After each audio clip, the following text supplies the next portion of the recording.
Beautiful YouTube people, what's up? How's it going? We got a really cool video for you today. It comes courtesy of a suggestion of my friend Recluse, DJ producer. I'll put his SoundCloud link in the description. Thanks for the suggestion to do this video. He said that I should do a video showcasing the power of basic wave tables. Now, I love basic wavetables. I almost exclusively use them when synthesizing because they're so rich. You have so much control with them. You can do just about anything you want. Obviously, you can't get some of the grittier tones without effects and such, but they're great. They're really, really cool. And I thought to myself, I want to take this video one step further, right? Let's only use basic wavetables and one effect. And what better effect to use than Logic's native clip distortion? This plugin is fantastic. It sounds beautiful. It sounds like everything you've ever wanted, honestly, out of a distortion. It's rich. It's got lovely harmonics. It's nonlinear. It sounds just fantastic. Let's go over what clip distortion is before we jump into the patches. I've got this pulled up here, this definition, and I'm going to be honest, I don't really understand it, but I'm going to read it anyway. Clip distortion is a nonlinear distortion effect that produces unpredictable harmonic spectra. It can simulate warm, overdriven tube sounds and can also generate heavy distortions. The incoming signal is amplified by the drive value, passes through a high-pass filter, then is subjected to nonlinear distortion. Cool. What does that mean? What does it mean? Unpredictable harmonic spectra. Well, see, that's the confusing part, right? Because unpredictable would mean that we don't know what's going to happen. And if it's unpredictable, how can we define it? The only way we can know what's going to happen is by putting it on everything and driving the fucking shit out of it and just turning up the gain 45 dB on each one of these patches. So that's what I've done. It's the same settings on the clip distortion on each one of these patches. It's just driven to hell. There's no filtering, there's no anything, just 45 dB a drive. Let's jump right into the first patch. It's a lead, which, as you would know, is what it says it is. It tells a story, it sings the song. It's a very upfront sound. What does this lead sound like? Let's play a little bit.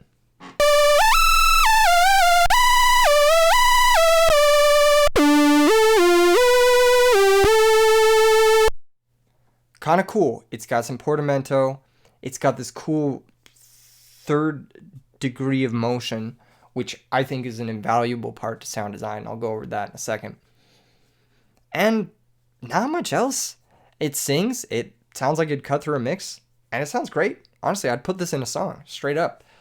Let's take a look at what the patch is. It's a sine wave, oscillator A, 4 octaves down, and then 6 octaves up from that, we've got a saw wave. There's not much else happening. That's actually it, besides the portamento, which allows for that glide. Which means the notes aren't restarting every single time you play them, or stacking like chords are. But other than that, where's that motion coming from? Well, it's coming from this sine wave right here. Because it's playing at such a low frequency, that sine wave is audibly motion? No. It's audible. The motion in the oscillation in the sine wave is audible. There we go. Audibly oscillating? Yes. And when the clip distortion slams that into the high frequencies of the sine wave, you get that really cool, like, wobbly effect.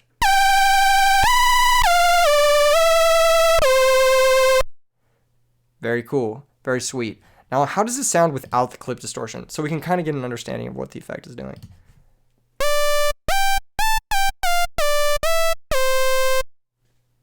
It sounds boring. It's got that low rumble of the sine wave, and it's got the saw wave, but it doesn't have that same motion. It doesn't have that third dimension to it, which I said I was going to talk about, and let's talk about that right now. It's when you create a sound, when you sound design something, you want it to have a sort of characteristic to it, so it doesn't sound straight out of the box. You want it to have that sort of it sounds real, it sounds organic, it sounds like it's vibrating, it sounds like and creating that sort of motion, sometimes you can do it using an LFO or a filter or an effect, or sometimes you can do it with a sine wave that's super low frequency and a clip distortion that's driving the shit out of your sound. All right, next patch. Next patch, same clip distortion settings. Mind you, same clip distortion settings. Just different patch. This patch is one step up in complexity from the last patch, and I mean that quite literally. This is got 2 saw waves, so same exact principle, just 2 basic waves. One of them is exactly 1/2 step higher than the other one. That's it. That's the whole patch. This one doesn't even have portamento. It's even simpler. But when you play this at the right octave, you get this really cool, what is called a respace.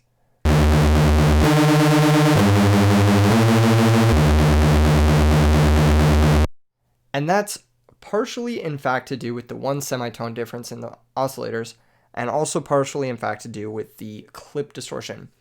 So the thing that happens when you have 2 wavetables that are the same or very, very similar, and you have them playing slightly detuned from each other, those waves start and end at different times.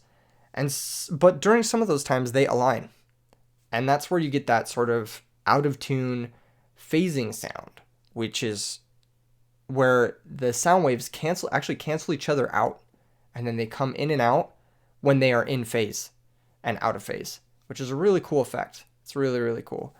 Without the clip distortion, it sounds quite bad. Let me play it to you without the clip distortion. It sounds dissonant, it sounds out of tune, it sounds unpleasant, honestly. But when you have the clip distortion in, it centralizes those harmonics from the out of tune sounds and adds that nice, what is it? Is it major third or a perfect fifth? I can't really tell. My ears are not that well trained. But it adds a really nice rich harmonic that allows the sound to sing.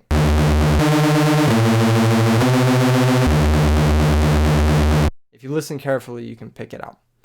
That's a really cool sound.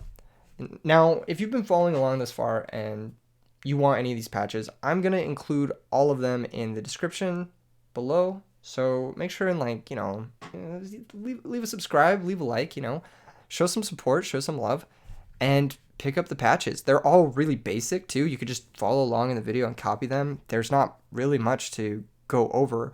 They're just practicing very fundamental concepts in sound design.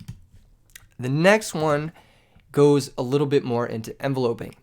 Again, no effects, just basic wavetables and clip distortion. This one is more centralized around a square wave, which we haven't used thus far. If you're familiar with the basic wavetables, you'll know what a square wave sounds like. It sounds, kind of like a Game Boy. And when you envelope it just right, like I have in this patch, and you clip it, you get a really cool sort of Game Boy plink.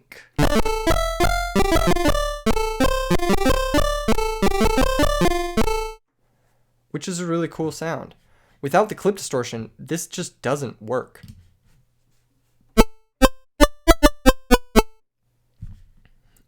It sounds quite different. It doesn't have that same tail that rings out, which is coming from the distortion flattening out the dynamics quite a bit. And it doesn't have that nice, warm, crisp high end. It doesn't sound like it's been played in out of a speaker. You want the sound to come out of the speaker at you. And the clip distortion really helps add that for this patch in particular.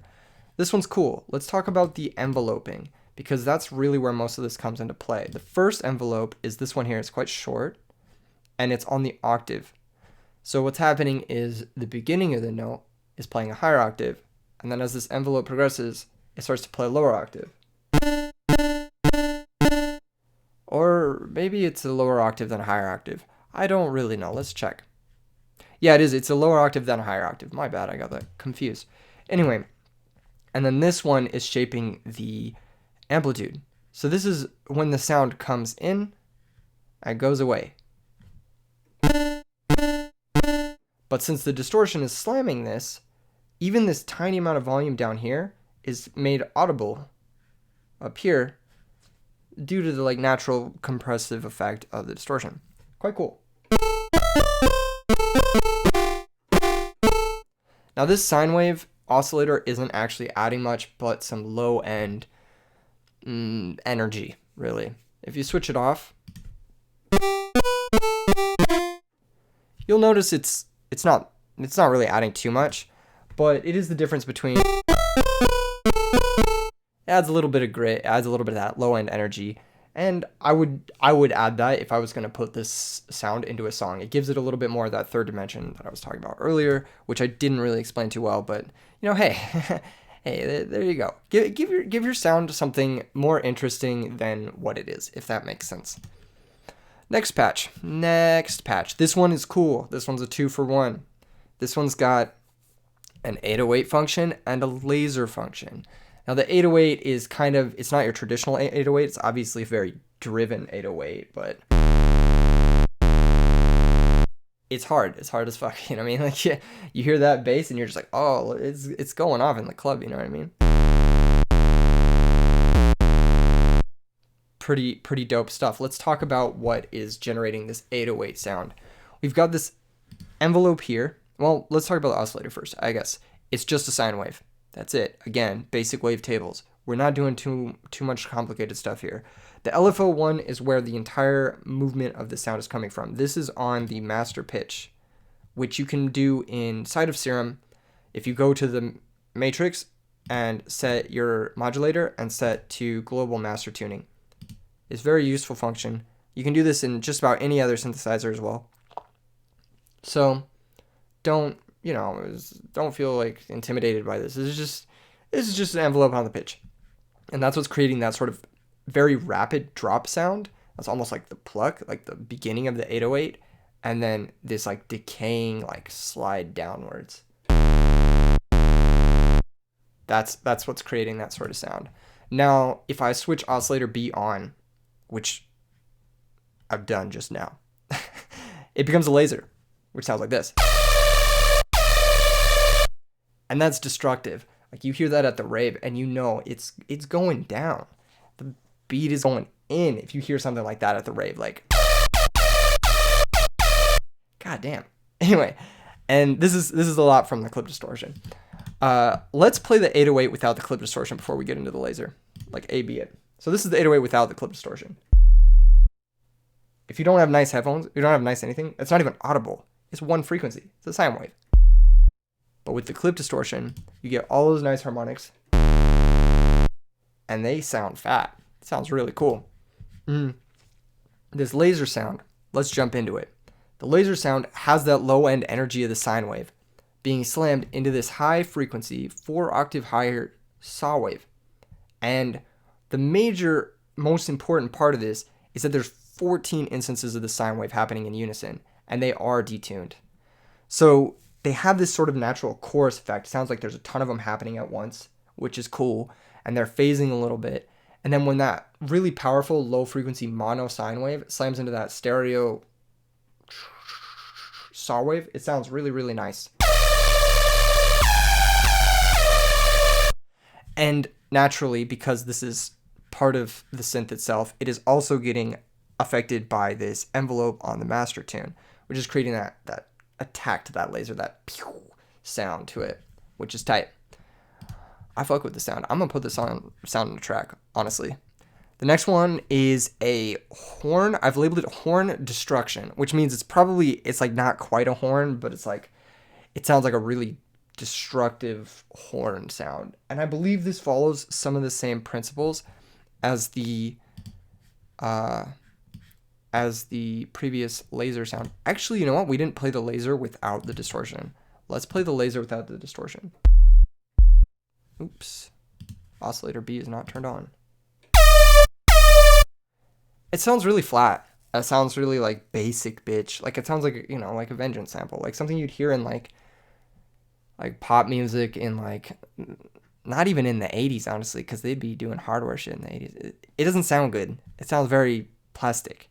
But when you add that distortion, it adds this character. It adds this really nice sound to it. that grit, that real stuff. That sounds good. Anyway, next, destruction horn. These patches are progressively getting a little bit more and more complicated. The first one obviously was just 2 basic waves into the clip distortion, but I think this one is 2 basic waves that have more voices. There's not much else. Oh, there's also some enveloping here. Yeah, we'll get into that. Let's play the sound first.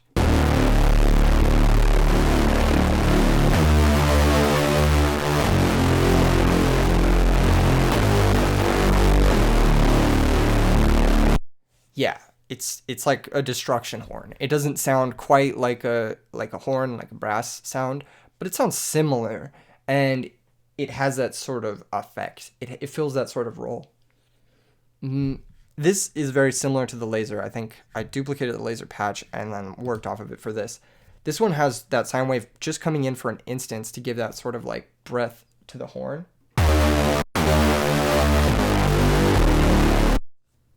It adds a little bit of a oomph right after the attack. And then the horn, this envelope isn't even doing anything. This envelope could be flat. It doesn't really do anything. This is just the volume on the horn sound, which is this low octave saw wave. Now it is detuned, and also this sine wave is also detuned, and they're just being clipped. This is honestly just a lower octave version of the laser. Kind of. But it's like more flat. And it doesn't have that low sine wave energy. The low energy is coming from the detuned saw wave, and the low frequencies in this are very detuned, which can or can't cause problems later on. I don't know if I would use this sound in a mix as it is. I would probably have to alter the low frequency stereo field, but it's pretty close. That's the first one that's pretty close. And I think that's the only one that I wouldn't use. What's this one? This one's called Hype Lead. Okay, this one's a little different. Yes. Square wave. We're doing something different here. That sounds tight. I think this is creating a sort of like vinyl slowdown effect by being applied to the master pitch, this envelope right here. And otherwise, it's just the low frequency sine wave giving that energy. You're noticing a trend here, right? You want some low frequency energy and some high frequency content to hit your clip distortion, and you're going to get a really rich, really beautiful tone. How does it sound without the clip distortion? Probably anemic. Yeah, the drastic difference. It's such a drastic difference. When you get all that energy and you get all the harmonics from that energy in the low frequencies, slamming into that one little high frequency sound, it sounds gritty, it sounds raw. That's a sound I would use in a track for sure. That's some banger energy right there. This next one is utilizing FM. I cheated a little bit on this one, right? Because you're not really using basic wavetables if you're FMing them. But I figured I'd give it a try. It's simple, it's just one knob inside a Serum. Not every synth has this capability though. Most synths don't have FM capability. So this is kind of a reason why a lot of people like Serum, is it's got this FM from B knob right here. And let's hear how it sounds, these 2 basic wavetables. Well, I guess before that, let's give a little rundown of what FM frequency or FM modulation is. Or is it called FM modulation, or is it just called frequency modulation? I don't even know. I don't know what's the science behind this stuff. I just kind of know what it does. And that's the most important thing. When you're making music, maybe you don't need to know all the math, right? Maybe you don't need to know all the calculus and all the functions and everything. But kind of knowing what it does and what results you're going to get, that's the key. Knowing what's going to happen when you do a certain thing to a sound, if you know this, you will be a very skilled and successful music producer. This sound has a sine wave that's being frequency modulated by a saw wave. And what that means is that this saw wave is affecting the sine wave. Now, as you can see, the level of this saw wave is completely down because we don't want to hear anything from that. We just want its properties to affect this sine wave. Now, I'm not exactly sure. I believe FM is like pitch. The pitch has something to do with the... yeah. Exactly. I'm sure you can find a different, I'll link another video for FM in YouTube. Yes, in the description. Let me just show you how it sounds.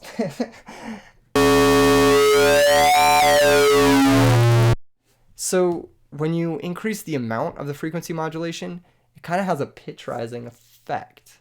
And you also get a really different timbre and different harmonics. The more frequency modulation you introduce, the more harmonics you get, and the more dangerous it is to clip distort. Because once you start to get past a certain threshold, it doesn't sound nice. It sounds very like 2012 dubstep. Like, it doesn't sound very pleasant. But you can get some nice, rich, like, bassy sounding stuff around this area. And then another thing I've done for this to give it that sort of air of dimension is I've detuned the saw wave from the sine wave. So the pitch does have some sort of factor in it. I'm not exactly sure what it is. Once again, if you have any concern with FM, if not, just skip to the next patch. Next patch. All right, next patch. What is this one? Cool chord. What's this one? Oh, this one's cool. It's a cool chord. Yes. This one I made with the idea of staggering notes in mind. On just playing one note, it sounds like this, which is boring. Let's be honest. It just sounds like a square wave and a sine wave going to a clip distortion, because that's what it is. It sounds really basic. But it has this cool little LFO, which, if you don't know what LFO is it's a low frequency oscillator. It's essentially a repeating envelope. And that's on the level of each of the sounds. So when you play the notes and stagger them,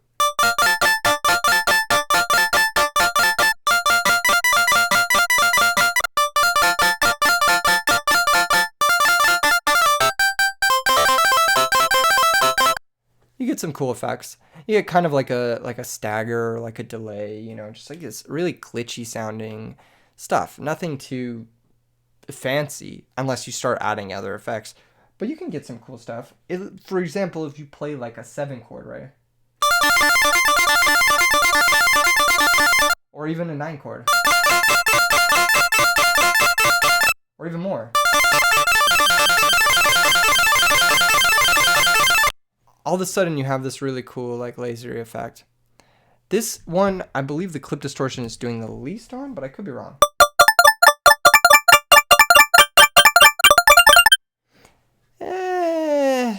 It's kind of just level controlling and adding some fuzz.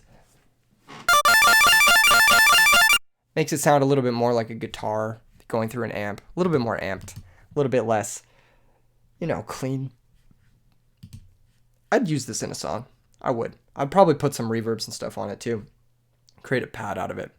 This next sound is really, really cool though. This one is 2 different basic wave shapes moving in perpendicular motion. Correct me if that's wrong. One of them is very basic. It's very basic. They're both very basic. They're basic wave shape, but one of them is very basic. One of them is just sine wave, right? But the second one is a saw wave. All right, and it's detuned saw wave. It's 3 octaves higher though, but the envelope here is moving this sine wave down as it moves this saw wave up, and vice versa. So they come in and out and kind of pass each other, but they don't really play at the same time too much, except when they're moving past each other. So let me play an example of this sound and you can kind of hear it.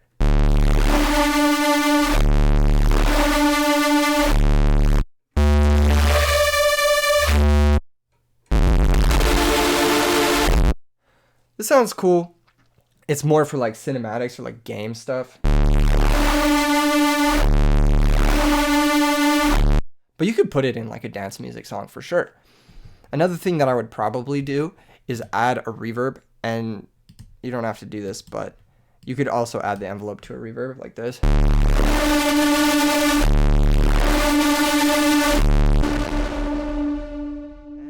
it makes virtually no difference. I don't know why I even... Let's try it again. Yeah, it sounds a little bit more stereo, but not too much actually. The reverb didn't add much. I think I would add the reverb post clip distortion actually. That's probably what I'd do. Yeah, and then you'd get that sort of cool little effect. Let's try that actually. Like,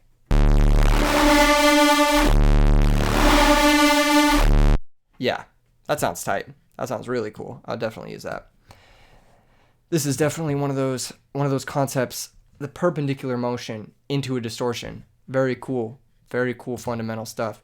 Give it a go. Give it a try with other stuff. What is this last one? This last one's more of a pad. I wanted to see if I could do something a little different than the last ones. The last 9, they're very destructive. They're very ravey. They're very in your face. And that's going to be the case when you're putting 45 dB of fucking clip distortion on a sound. It's just going to be really, really raw. But I wanted to try and see if I could make like some sort of pad. And this was kind of as close as I could get it. I used triangle waves because they're very subdued. And, you know, maybe the subdued nature of the triangle waves could give me a little bit of softer of a sound. Let's see how this sounds with maybe some chords.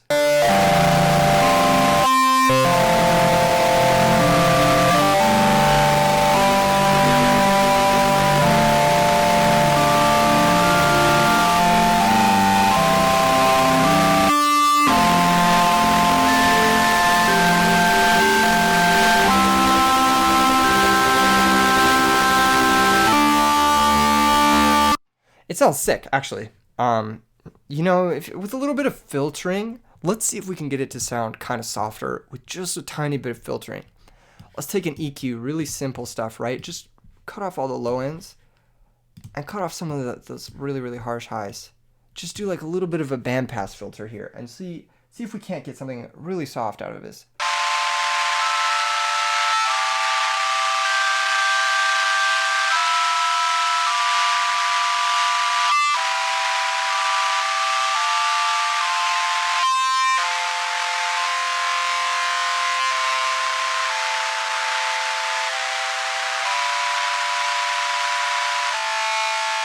Yeah, already it sounds very cool. You could do something with that. Easy make a sound out of that. A little bit of reverb, a little bit of stuff. Nothing, you know, just a little bit more. And that's kind of the point of this exercise, right? Take an effect as far as you can go with it, right? Just drive an effect as hot as you can and put some signal into it and see if you can get some cool stuff going.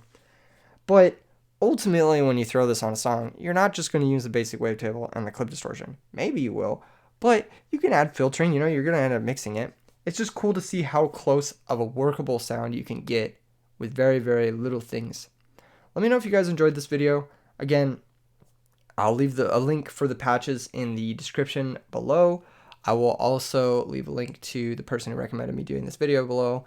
And I will leave a link for an FM video, like a video describing FM synthesis, because I am probably not the person to ask about that.